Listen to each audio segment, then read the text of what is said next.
In a small village named Windmere, nestled between towering mountains and dark forests, fear held a powerful grip on its inhabitants. The village was known for its beautiful landscapes, but a legend loomed over it like a storm cloud, the tale of the Wraith of the Woods, a spectral figure said to emerge when fear ran deepest. The villagers lived in constant dread of the Wraith. They spoke of how it preyed on their darkest fears, manifesting them into terrifying illusions. Many claimed to have seen it, a shadowy figure with hollow eyes that glowed in the dark, feeding off their anxiety. As a result, the villagers became prisoners of their own fears, avoiding the forest at all costs and whispering about the Wraith at every gathering. Among them lived a young girl named Elara. Unlike the others, she was curious about the Wraith and the forest it haunted. While her peers cowered, Elara often found herself peering into the trees, wondering what lay beyond.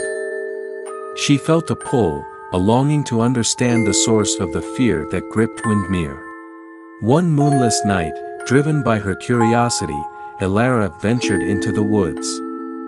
The branches loomed overhead like gnarled fingers, and shadows danced around her as she walked deeper into the forest.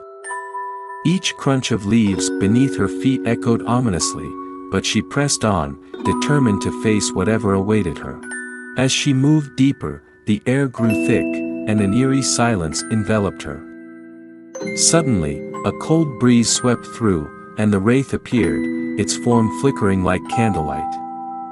Hollow eyes locked onto Elara, and a chilling voice whispered, "Why do you intrude upon my domain?" Instead of fleeing in terror, Elara stood her ground. "I want to know why you haunt our village. Why do you thrive on our fear?" The Wraith paused, its form shifting. "I am the embodiment of your fears, created by your minds. You have given me power by allowing your fears to control you. I exist only where there is fear." Elara felt a flicker of understanding. "But you're not real.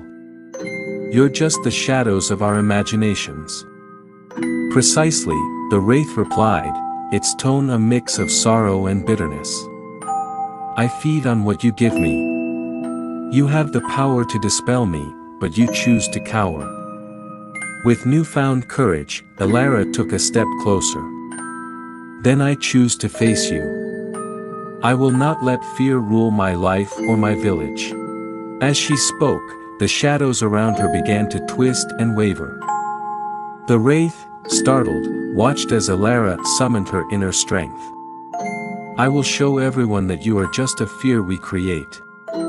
With a deep breath, Elara called out to the villagers, her voice echoing through the trees. "You must confront your fears. Do not let them dictate your lives." One by one, the villagers, drawn by Elara's voice, ventured into the forest.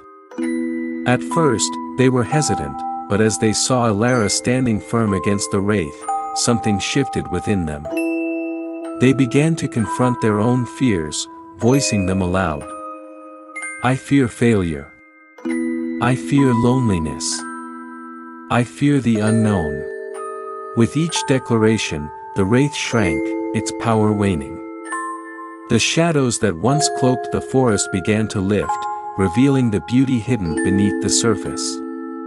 The Wraith, no longer able to feed off their fears, dissipated into the night like mist. The villagers, now emboldened, felt a wave of relief wash over them. They realized that their fears had been mere illusions, constructed by their own minds. Elara had shown them the way, teaching them that courage comes from confronting what scares us. From that day forward, Windmere transformed. The villagers no longer lived in fear of the forest or the Wraith. Instead, they began to explore the woods, discovering its wonders and beauty. They shared their stories, supporting one another in facing the fears that once held them captive. The shadows we fear are often created by our own minds.